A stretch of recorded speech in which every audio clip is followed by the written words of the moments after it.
I got mascot. I got mascot. And it's alright. Hi guys, welcome to SV Second Wind. In this episode I'm going to talk through a little bit of boat maintenance that I've done over the last few weeks and months, I guess. There's a few little things that needed changing. As you knew from the last episode on the boys trip, we ended up sucking up a load of weed and that into the big brass. There's a big brass housing that used to come straight in. You couldn't see in it, you couldn't see anything. It's very old style. I think it's original to the boat. So we sucked up a load of weed into the weed trap there, but we couldn't see it. We didn't know it was there. We boiled the engine. So from that, I decided to get one of these more modern units. You get the grey ones with the screw top lid. It's clear and it's got a pipe goes up, filters through, and then comes back down again. I've seen those before on a few other YouTube channels and forums, and so I decided to change mine to that. I could have gone to the chandlery and bought one, but I decided to just get one off of Amazon for 20 odd pounds instead of 80 odd pounds in the chandlery. I got some clear pipe hose so that I can see the water coming in, going through and coming out the other side. It gives me a lot more visual checks that I can do when working on the engine and doing the engine. I also cleaned all the engine bay out because it was absolutely disgusting. Just 30 years worth of grime. I don't think it'd ever been properly cleaned.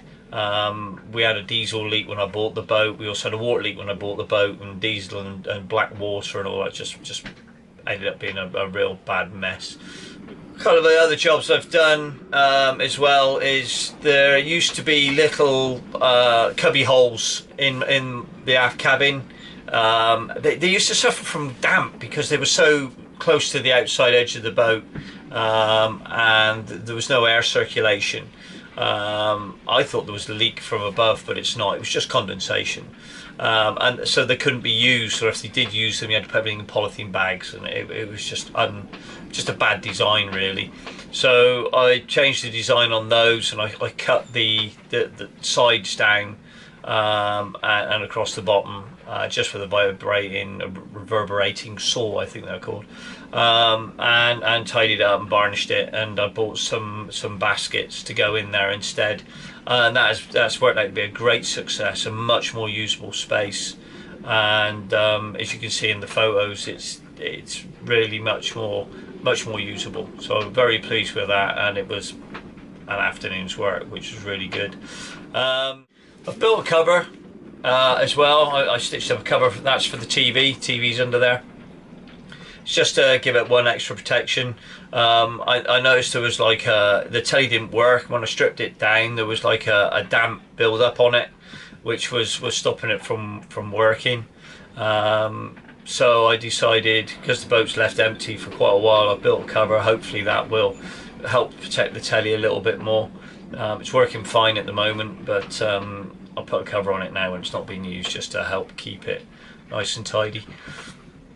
I've also built a cover for the where I keep my little generator and my Hoover or vacuum cleaner as well. I just bought a little safety net, because everything, as soon as we went onto a port tack, everything went flying across the floor. So I built a little cover for that, just a little net thing to hold it back with the sewing machine. Just had the sewing machine out one afternoon and built that, so I'm quite pleased with that as well. And we decided, or I've decided, that the boat's not really homely enough, and it was all very, up until now, everything's been pretty much for the sailing of the boat, not the living on the boat. So wanted to make it a little bit more homely. So what I've done is I've built up a couple of shelves just here on the side, and I've made little boxes basically that just fit inside. They're freestanding, so they won't do any damage to this. If anyone ever buys this boat off me, they can take them out quite easily. And there's little storage covers underneath now, which is handy. but that means then we've got a display shelf so that we can put stuff in. We're just holding it in place with Velcro sticky backs that you can buy, M3 I think they are, that you can buy, and they hold pictures on the walls and the stuff on the shelves nicely so that it doesn't go flying around when I'm sailing.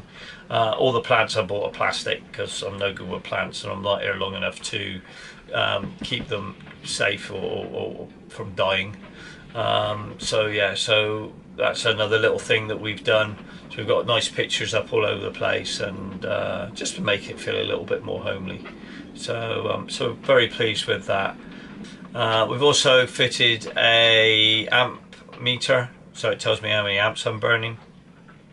Very handy bit of kit. It's amazing what you turn off or you forget you left on, and then you'll go in and you'll see you're burning 3 or 4 amps. You'll be like, hang on a minute, what's on? And then you realise you've left your inverter on, or you're charging something that's fully charged and doesn't need charging, and so on and so forth. So yeah, the amp meter, and it was like a fiver on eBay, but I will talk you through how I've fitted that, and I'll show you the wiring diagram on here now. There you can see the amp meter that I've fitted. At the moment I'm not drawing any amps. If I put this light on, I'm not sure if this actually got enough to draw any amps. No, because I've got all LEDs in. Maybe if I put the other one on.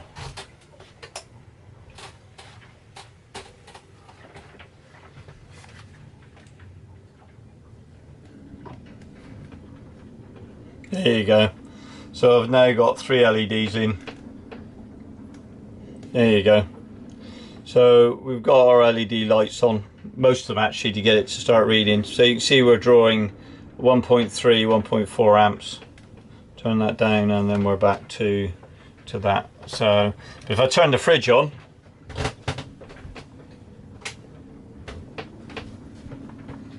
yeah, you can see the fridge draws 5 amps.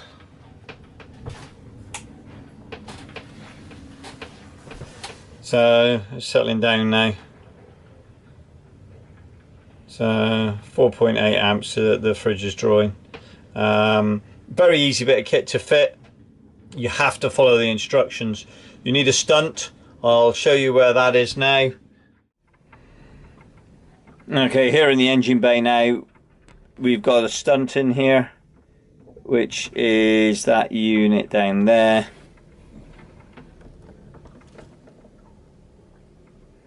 Which is basically a metal bar, I guess, that causes resistance, and you wire that into your earth before it goes off to your other unit. So that's wired in and then goes up to the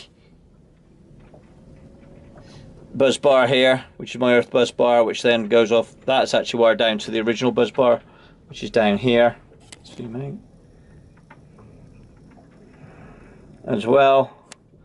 So I'm slowly redoing everything in here and trying to get it so it's a bit more easier to use.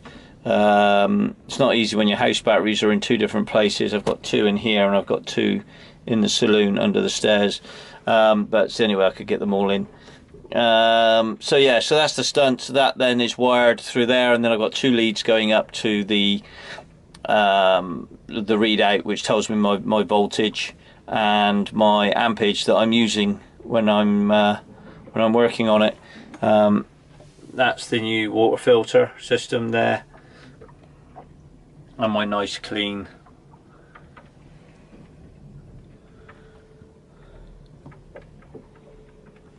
engine room.